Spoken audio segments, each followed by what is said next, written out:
Hey guys, it's Daniel. The following is a clip from my documentary, The Doors After Jim Morrison. If you want to see the full documentary, it's linked below. Jim Morrison officially died of heart failure, though that has been contested by many who believe he actually died of heroin. More on that later. In any case, for now, let's take a look at the immediate impact of Jim Morrison's death on the Doors and the people around them. The following is from Jim Morrison, Life-Death Legend by Stephen Davis. Quote, "The Doors didn't survive long after Jim died. Ray Manzarek was angry that Bill Siddons, the manager, hadn't insisted on seeing Jim's body, and for years Ray seemed not to believe that Jim was actually dead. Jim was seen in Paris, in Tangier, in New Orleans, and San Francisco within a year of his death. But when Jim didn't show up to the Doors sessions in the autumn of 1971, they figured he really was out of the band. They recorded 2 more albums as a trio, and disbanded after the final show in September of 1972. Robby Krieger summed up the fate of the Doors after Jim passed on with the following. For a long time, it was the 3 of us against Jim. When we didn't have Jim, we fought among ourselves." End quote. In 1977, Elektra's engineer John Haney rediscovered Jim Morrison's poetry tapes. Using recordings mostly from 1969 and incorporating vocals from other sources, Elektra released An American Prayer as a Jim Morrison/Doors album in late 1978. It was actually a posthumous George Morrison album with new music that sounded like the Doors' circa LA Woman. An enclosed album booklet reproduced Jim's notebook entries and doodled scrawls. An American Prayer was really just a shallow pastiche. Both the mellow power of Jim's vocal delivery and his surreal imagery were diluted by music aptly described by critics as cocktail jazz. Doors' longtime producer Paul Rothchild, who didn't work on the album, called An American Prayer the rape of Jim Morrison. The end of the 70s and the 10th anniversary of Jim's death saw an uptick in the Morrison legend. Francis Ford Coppola used his former classmate's epic, The End, to bracket his Vietnam War masterpiece, Apocalypse Now, reminding people of the Doors' crucial role as an echo of the era's turmoil and violence. To coincide with Apocalypse Now's 1980 release, Elektra put out a 4th Doors compilation album, The Doors' Greatest Hits, that shocked the label by quickly selling 2 million units to a generation too young to have seen the band. These high school kids also put the first biography of Jim Morrison on the bestseller list for months that year. The manuscript of No One Gets Out Alive, which had been researched by Jerry Hopkins, had been rejected by every major publisher. The text was then reworked by Danny Sugarman and reportedly Ray Manzarek to include material that only Doors insiders knew about. Published in 1980, the biography, the first of a major 60s rock star, was an instant success. It cemented in the public mind the image of Jim Morrison as a poetic wild man, a rebel, and a tragic American legend. The book ended stupidly with the suggestion that Jim Morrison might have faked his death and might still be alive and hiding. Jim Morrison's real friends knew that this was an impossibility. There was, they insisted, no possible way that Jim would have ever allowed Pamela Corson to suffer as she did, due to all the turmoil that followed his death, if he had any means to prevent it. In 1985, Bono was doing Jim Morrison impressions during performances with his band U2. In that year, the Doors released a video compilation, Dance on Fire, that recycled some of Jim's more shamanic moves from Feast of Friends. For the first time, younger fans could see the roiling tumult and mania that had characterized Jim's performances with the Doors. In 1986, at Père-Lachaise Cemetery in Paris, where no tombstone protected his uncovered, seemingly abandoned dirt grave, 2 people were caught trying to dig up Jim. The estate then finally placed a large granite cube over the soil with Jim's name and dates inscribed on the stone. Then a Yugoslav sculptor took it upon himself to install a bust of Jim on the gravestone. This lasted for about a year, defaced with paint and lipstick until it was stolen. Until this day, Jim's grave has remained an important stop for the International Hippie Trail, as young backpackers and nomads included Père-Lachaise in their European itineraries. Scabrous, desecrating graffiti throughout the cemetery pointed the way to the obscure grave where kids gathered to strum guitars, smoke dope, light candles, read Jim's poems aloud, drink wine, and leave offerings of flowers, joints, snapshots, demo tapes, letters, cheap plastic lighters by the thousands. There was a major riot in Paris on July 3, 1991, the 20th anniversary of Jim Morrison's death. The Soviet Union had collapsed 2 years earlier, and the Iron Curtain that separated Eastern Europe from the West had come down. That summer, several thousand former inmates of European communism headed to Paris to visit Jim's grave on his death day.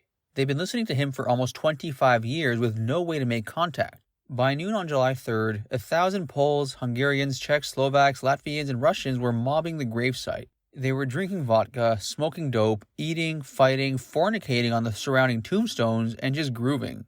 Jim would have loved it. By 3 in the afternoon, 2,000 more Moldovans, Georgians, Ukrainians, Romanians, even possibly Armenians, even though there already was a large Armenian community in France due to many of them escaping to France after the Armenian genocide, they all gathered and chased away the guards. The authorities grew alarmed and herded everyone out by closing time at 5 o'clock. The huge crowds waiting outside couldn't get in to pay homage to their rock idol. The party continued outside the gates when 3,000 people sat down in the street. As night fell, the crowd lit bonfires. Everyone got loaded. Jim's songs were chanted in strange accents. At midnight, the crowd set fire to a parked car and tried to ram it through the gates of Père Lachaise so they could hang out with Jim. Suddenly, the CRS, the dreaded French riot police, were on top of them.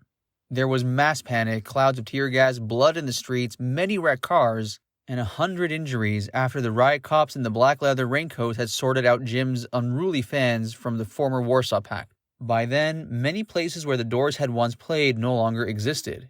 The clubs had closed, the psychedelic ballrooms had vanished, and most of the arenas had been torn down or redeveloped.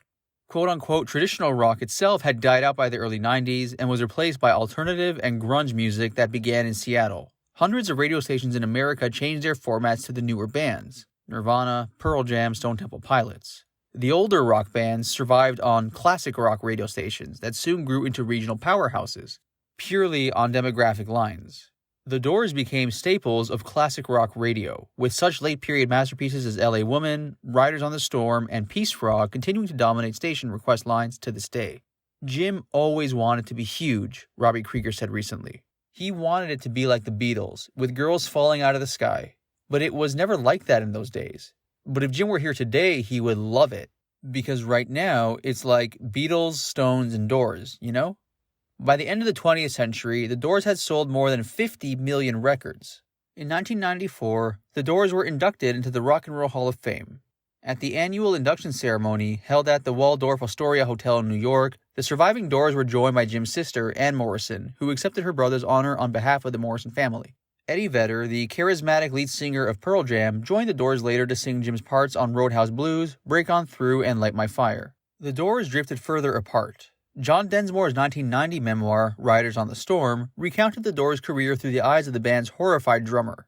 Ray Manzarek's 1998 memoir, Light My Fire, lashed back at Densmore and confirmed Manzarek as a 60s ideologue with little sense of humor, an absurd myth to evangelize, and many axes to grind. Densmore responded in 2002 with an article in The Nation where he defended his continued stubborn refusal to sanction the band's classic songs for extremely lucrative commercial exploitation. John Densmore declared himself the rightful legatee of Jim Morrison's anarchic stance as an American artist of conscience and someone who had never sold out.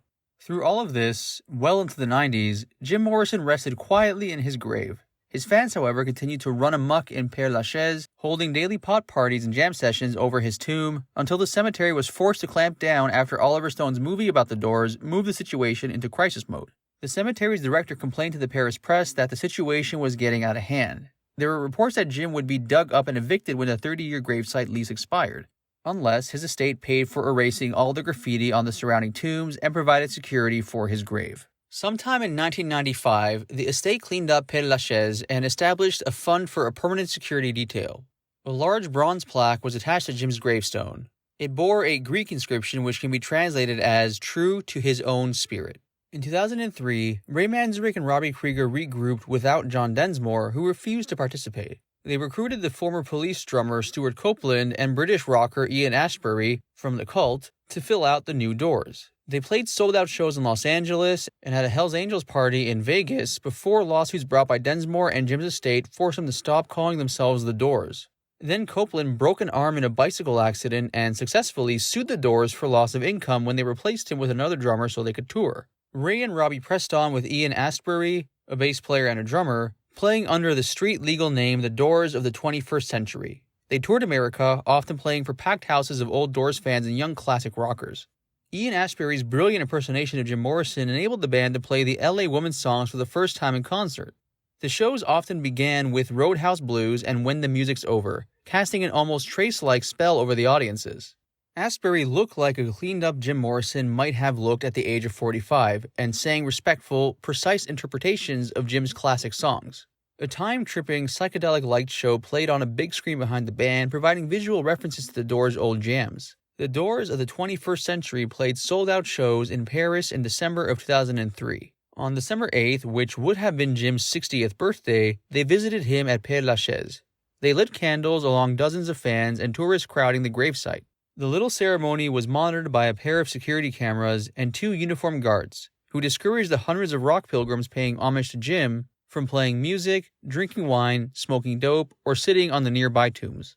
The security precautions remained necessary because at the end of that year, the French tourism authorities announced that Jim Morrison's grave was, more than 30 years later after his death, still one of the most heavily visited tourist sites in Paris.